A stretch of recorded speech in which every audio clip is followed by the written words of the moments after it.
ये एक ऐसी कहानी है जिसमें 6 एस्ट्रोनॉट्स मंगल ग्रह में जाते हैं रिसर्च के लिए, लेकिन वहां पर जाने के बाद उनका सामना होता है एक तूफान से, जिससे बचकर वो वापस लौट तो आ जाते हैं, लेकिन उस तूफान में हुई एक एक्सीडेंट की वजह से एक एस्ट्रोनॉट वहां पर ही फंस जाता है, जिसका नाम है मार्क वॉटनी।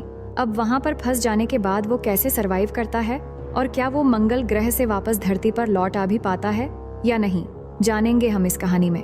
हेलो दोस्तों, मेरा नाम है इशिता और इस कहानी की शुरुआत होती है हमें मंगल ग्रह को दिखाते हुए, जहां पर नासा ने 6 एस्ट्रोनॉट्स को भेजा हुआ है, जिनका काम होता है वहां के मिट्टी के सैंपल्स इकट्ठा करके वापस अर्थ पे लाना, ताकि नासा के वैज्ञानिक मार्स के मिट्टी की सैंपल्स जांच कर सके। और जैसा कि हम सबको पता है कि 3.5 बिलियन ईयर्स पहले मार्स का अपना एटमॉस्फेयर हुआ करता था, और अगर तब मार्स का अपना एटमॉस्फेयर था तो इस बात के भी पक्का चांसेस है कि वहां पे कभी पृथ्वी की तरह ही काफी मात्रा में लिक्विड वाटर रही होंगी और इंसानों के रहने लायक रही होंगी। इसलिए नासा ने हर्मिस मिशन के जरिए 6 एस्ट्रोनॉट्स को मंगल ग्रह पर भेजा है, ताकि वो मार्स के मिट्टी की सैंपल्स इकट्ठा करके वापस धरती पे ला सके। और इन 6 एस्ट्रोनॉट्स के सूट में एडवांस टेक्निक्स कम्युनिकेशन सिस्टम होता है, जिससे ये धरती पर रहे नासा की टीम से आसानी से कांटेक्ट कर पा रहे थे।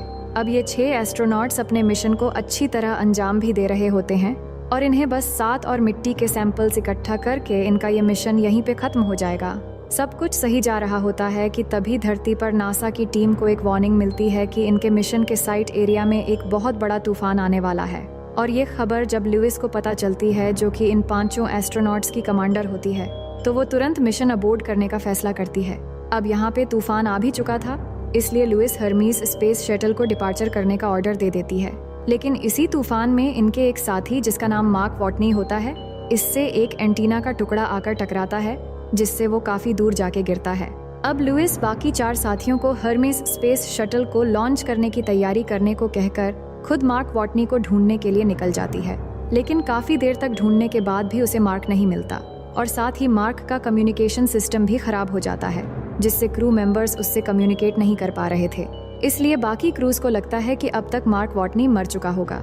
और लुइस कुछ देर तक उसे ढूंढने के बाद जब उसे मार्क नहीं मिलता, तो वो भी हर्मेस स्पेस शटल में बैठकर यहाँ से टेक ऑफ कर जाती है। अब यहाँ पे टेक ऑफ करना इसलिए भी जरूरी था क्योंकि इस तूफान की जो विंड स्पीड थी वो 175 किलोमीटर पर आवर थी, और स्पेस शटल सिर्फ 160 किलोमीटर पर आवर की विंड प्रेशर झेल सकती थी, जिससे इनके स्पेस शटल को खतरा हो सकता था। अब इन 4 एस्ट्रोनॉट्स के यहाँ से जाने के बाद हम मार्स की धरती को देखते हैं, जहाँ पे अब तूफान शांत हो चुका है, और मार्क वॉटनी, जिसे उसके साथियों ने मरा हुआ समझकर यहाँ से निकल गए थे, वो अभी भी जिंदा होता है। साथ ही एंटीना का एक टुकड़ा उसके सूट को चीर कर उसके शरीर में घुस गया है, और उसके सूट का ऑक्सीजन लेवल भी काफी गिर चुका है, जिसके बाद वो जल्दी से क्रूज द्वारा बनाई गई बेस में जाता है, और काफी दर्द सहने के बाद वो उस टुकड़े को निकालने में कामयाब हो जाता है।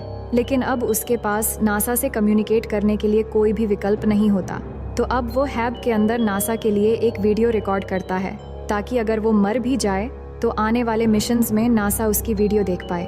वीडियो में वो बताता है कि जिस हैब में वो अभी है वो 31 दिन तक टिकने के लिए बनाया गया था, और वो यहाँ पे कभी भी मर सकता है। लेकिन मार्क को अच्छी तरह पता है कि नासा का अगला मार्स मिशन 4 साल के बाद लॉन्च होगा, और उसके पास सिर्फ 1 साल का ही खाना है, इसलिए अब उसे इस ग्रह पर जीने के लिए कुछ न कुछ करना ही पड़ेगा।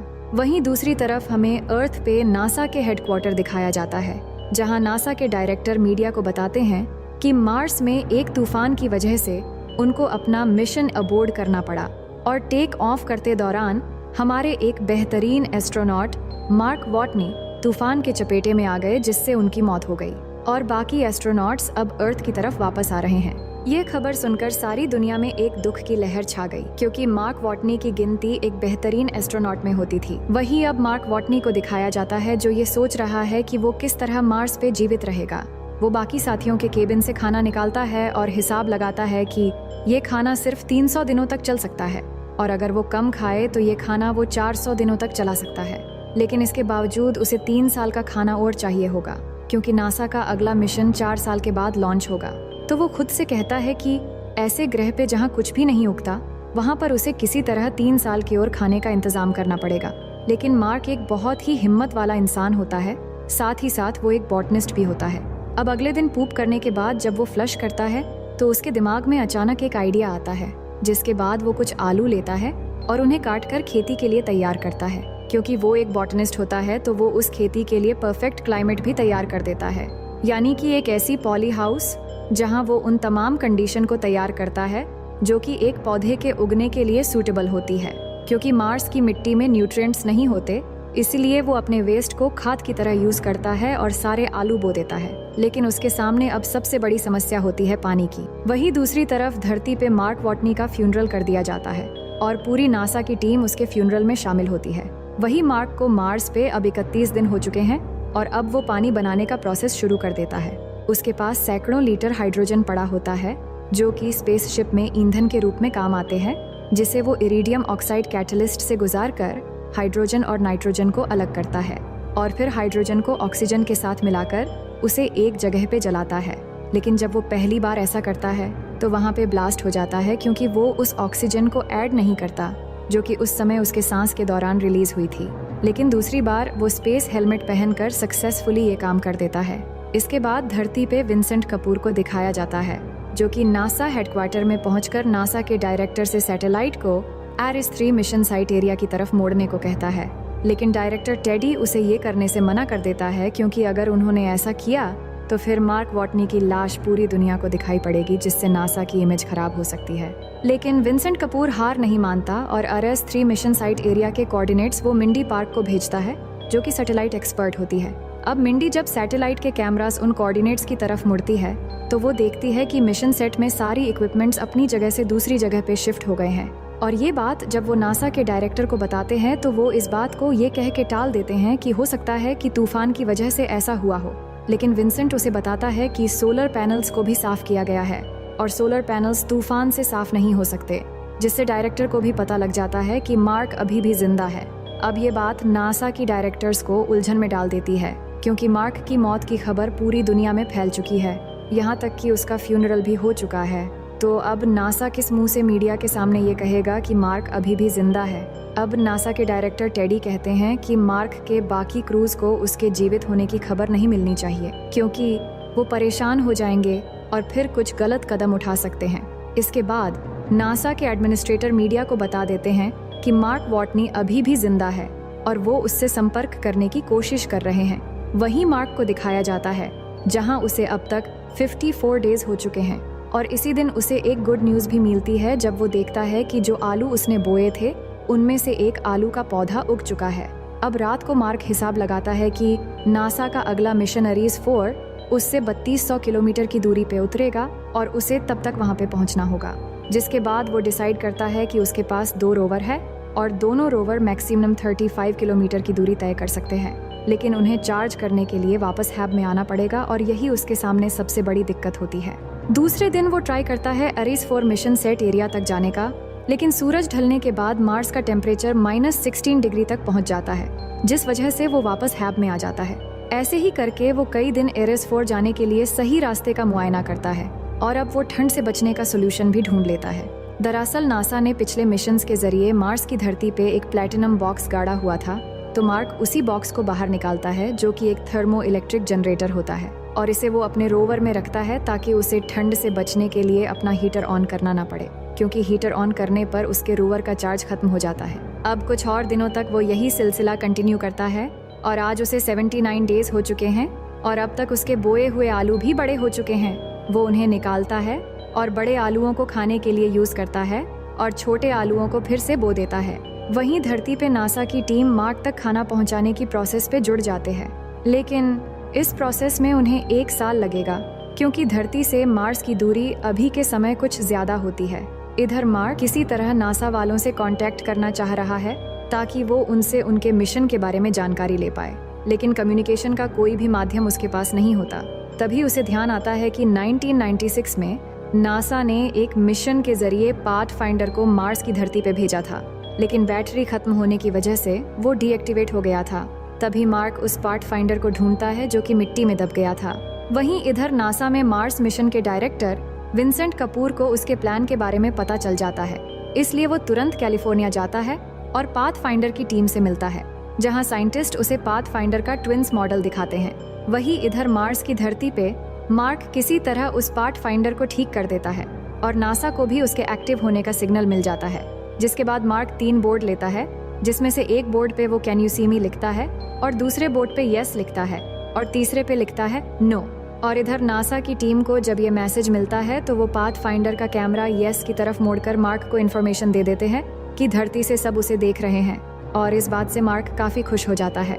लेकिन यहाँ पे दिक्कत ये होती है कि धरती पे नासा की टीम सिर्फ हाँ या ना में ही जवाब दे सकती है और हर एक सिग्नल को रिसीव करने के लिए उन्हें 32 मिनट का समय लगता है। लेकिन मार्क बहुत ही ज्यादा क्रिएटिव होता है और वो इस प्रॉब्लम का सल्यूशन भी ढूंढ लेता है। वो अपने साथी क्रू मेंबर के बॉक्स से एस की लैंग्वेज की बुक निकालता है और बहुत सारे बोर्ड्स लेता है और एस की कोड्स में मैसेज भेजना शुरू कर देता है।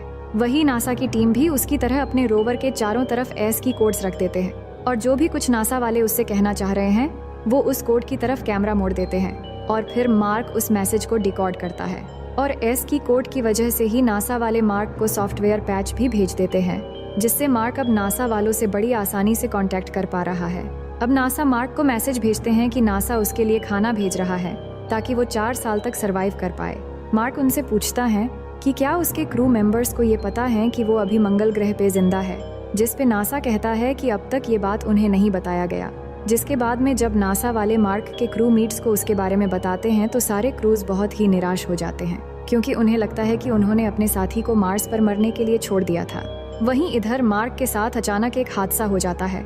दरअसल जिस जगह पे उसने आलू बोए थे उस जगह पे अचानक किसी कारण ब्लास्ट हो जाता है, जिससे उसकी सारी आलू की खेती खराब हो जाती है। और जब नासा वालों को ये पता चलता है तो वो मार्क को 1 दिन का खाना 4 दिन तक चलाने के लिए कहते हैं। वही नासा भी अब आरिस 4 मिशन को लॉन्च करने वाला है, जो मार्क तक 4 साल तक का खाना पहुंचाएगा। लेकिन आरिस 4 के लॉन्च होने के कुछ ही देर बाद ओवरवेट और हिटिंग की वजह से वो ब्लास्ट हो जाता है और इसी के साथ नासा और मार्क की आखिरी उम्मीद भी टूट जाती है। अब मार्क को जब ये पता चलता है तो वो अपने बचने की उम्मीद छोड़ देता है, क्योंकि कई कोशिशों के बाद उसे हर बार हताशा ही हाथ लगती है। साथ ही आज मार्क को मंगल ग्रह पे पूरे 186 दिन हो चुके हैं, जिसके बाद वो अपने क्रूज को बताता है कि मेरे साथियों, मैंने हर समस्या का डट के सामना किया और अंत तक लड़ता रहा। हालांकि मैं हार नहीं मान रहा, लेकिन हमें हर तरह के अंजाम के लिए तैयार रहना चाहिए। अब सारी दुनिया में ये खबर फैल जाती है कि नासा का एरिस मिशन फेल हो गया है और अब सारी दुनिया को लगता है कि मार्क वॉटनी कभी भी वापस नहीं आ पाएगा। वहीं इस खबर को चाइनीज स्पेस ऑर्गेनाइजेशन के डायरेक्टर भी देख लेते हैं और अब चाइना ये डिसाइड करता है कि वो टाइंग सेंग बूस्टर जो उनके पास है, जिसकी टेस्टिंग सफलतापूर्वक भी हो चुकी है, वो उसे नासा को दे देंगे ताकि वो मार्क वॉटनी तक खाना पहुंचा सके। जिसके बाद वो नासा से कांटेक्ट करते हैं और अब एक बार नासा को दोबारा से एक और चांस मिल चुका है, जिससे वो मार्क वॉटनी तक खाना पहुंचा सकते हैं। लेकिन इसी बीच हम रिच पर्नेल नाम के एक जवान लड़के को देखते हैं, जो कि एक रॉकेट साइंटिस्ट होता है। रिच पर्नेल इनको बताता है कि एरिस 4 के लॉन्च होने से पहले ही वो मार्क वॉटनी को घर ला सकते हैं, अगर वो हर्मीस स्पेसशिप को ही वापस मार्स की ऑर्बिट में भेज दे। लेकिन फ्यूल की कमी की वजह से वो मार्स पर लैंड नहीं करेंगे, बल्कि खुद मार्क वॉटनी मिशन एरिस 4 के सेट एरिया में जाकर वहां पर मौजूद एक फ्लाइंग ऑब्जेक्ट से ऑर्बिट तक आएगा और फिर हर्मीस स्पेसशिप में मौजूद उसके साथी उसे रेस्क्यू कर लेंगे। लेकिन नासा के डायरेक्टर को उसका ये प्लान बिल्कुल पसंद नहीं आता, क्योंकि ऐसा करने से हर्मीस में मौजूद क्रूज का मिशन 533 दिन और बढ़ जाएगा और साथ ही इसमें उनकी जान का खतरा भी है। और एक ऐसे क्रू मेंबर के लिए जिसके बचने के चांसेस बहुत ही कम है, उसके लिए 5 और क्रूज की जान खतरे में डालना वाकई एक बेवकूफ़ी का काम है। इसीलिए डायरेक्टर टेडी ऐसा करने से मना कर देता है। लेकिन रिच पर्नेल किसी तरह हर्मीस के क्रूज तक ये मैसेज पहुंचा देता है, जिसके बाद एस्ट्रोनॉट्स डिसाइड करते हैं कि वो अपने साथी मार्क वॉटनी को रिसीव करने मार्स के ऑर्बिट तक जाएंगे। वहीं चाइना की मदद से नासा सक्सेसफुली बूस्टर को लॉन्च कर देता है और वो बूस्टर हर्मीस स्पेसशिप तक खाना पहुंचा देता है, जिसके बाद वो फिर से मार्स की तरफ बढ़ने लगते हैं। वहीं दूसरी ओर मार्क को दिखाया जाता है, जहां उसे मंगल ग्रह पर 219 दिन हो चुके हैं और वो 1 दिन का खाना 3 दिन तक चला रहा है, जिस वजह से वो काफी कमजोर भी हो गया है। अब हर्मीस स्पेसशिप में मौजूद उसके साथी उसे बताते हैं कि वो आरिस 4 के मिशन साइट एरिया में जाके उस फ्लाइंग ऑब्जेक्ट तक पहुंचे, जिससे वो ऑर्बिट तक आ पाएगा। जिसके बाद मार्क अपने रोवर में उस एरिया तक जाने के लिए निकल पड़ता है। वो सुबह अपना सफर शुरू करता है और फिर दिन में बैटरी को चार्ज करता है और ऐसे वो रोज करता है और कई दिनों के बाद वो एरिस 4 मिशन साइट एरिया तक पहुंच जाता है। लेकिन यहाँ पहुंचने के बाद उसके सामने एक और प्रॉब्लम आता है। वो ये है कि फ्लाइंग ऑब्जेक्ट को मार्स की ऑर्बिट तक ले जाने के लिए उसका काफी वजन कम करना पड़ेगा। इसीलिए नासा का प्लान होता है कि फ्लाइंग ऑब्जेक्ट के काफी सारे पार्ट्स हटा के उसका कुल वजन कम से कम 5000 किलो तक होना चाहिए, जिसके बाद ही वो मार्स की ऑर्बिट तक पहुंचेगा। जिसके बाद मार्क को ऐसा ही करना पड़ता है, उसे फ्लाइंग ऑब्जेक्ट से ज्यादातर सामान को उतार कर बाहर फेंकना पड़ता है। और अब मार्क एक ऐसे फ्लाइंग ऑब्जेक्ट से अंतरिक्ष में जाएगा जिससे अंतरिक्ष तक पहुंचना बहुत मुश्किल है, पर मार्क को ऐसा ही करना पड़ता है। वहीं पूरी दुनिया की नजर इस मिशन पर होती है और मार्क टेक ऑफ करता है और अब उसका फ्लाइंग ऑब्जेक्ट अंतरिक्ष की तरफ उड़ना शुरू हो जाता है और वो अंतरिक्ष में पहुंच जाता है। उसके साथ ही उसके क्रू मेंबर्स रेडियो के जरिए कम्युनिकेट करने की कोशिश करते हैं, पर वो दबाव की वजह से बेहोश हो गया होता है, इसलिए बात नहीं हो पाती और सब परेशान हो जाते हैं। पर कुछ देर बाद उसे होश आ जाता है और सब बहुत खुश हो जाते हैं। अब यहाँ पर एक और मुसीबत होती है कि मार्क की फ्लाइंग स्पीड बहुत तेज होती है और उसे पकड़ना इतना आसान नहीं है। मार्क बोलता है कि मैं अपने स्पेस सूट पर छेद करूंगा और उसमें से जो हवा की प्रेशर निकलेगी उससे मैं अपने आप को दिशा देकर तुम तक पहुंच जाऊंगा, लेकिन उसके साथ ही उसे ऐसा करने से मना करते हैं। वही हर्मीस स्पेसशिप की स्पीड भी बहुत तेज होती है, इसलिए उन्हें वहाँ बॉम्ब बनाकर अपने स्पेसशिप का एक हिस्सा ब्लास्ट करना पड़ता है, जिससे उसकी स्पीड भी कम हो जाती है।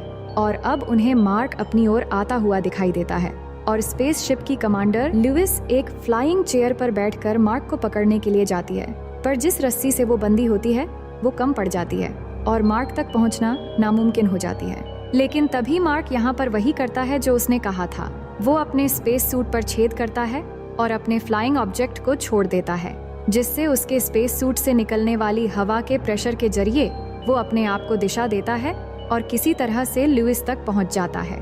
लेकिन जैसे ही लुइस उसका हाथ पकड़ने वाली होती है तो वो उसके हाथ से छूट जाता है, लेकिन जिस रस्सी से वो बंधी होती है मार्क उसी रस्सी को पकड़ लेता है और इस तरह से ये मार्क को वापस अपने स्पेसशिप में ले आते हैं और मार्क की जान बच जाती है। और इतनी मुश्किलों का सामना करने के बाद जब वो अपनी दुनिया पर आता है तो वो एस्ट्रोनॉट्स का एक इंस्ट्रक्टर बन जाता है जो उन्हें ये सिखाता है कि दूसरी दुनिया में जिंदा कैसे रहा जाता है। और इसी के साथ ये फिल्म यहीं पर खत्म हो जाती है। तो दोस्तों, ये कहानी एक नॉवेल पर आधारित है जिसकी फिल्म रिलीज हुई थी 2015 में और दर्शकों ने इसे खूब पसंद भी किया था। इसके IMDb पर रेटिंग्स है 8.0। तो फ्रेंड्स, ये कहानी आपको कैसी लगी हमें कमेंट में जरूर बताना और साथ ही हमें लाइक और सब्सक्राइब करके सपोर्ट करना मत भूलना।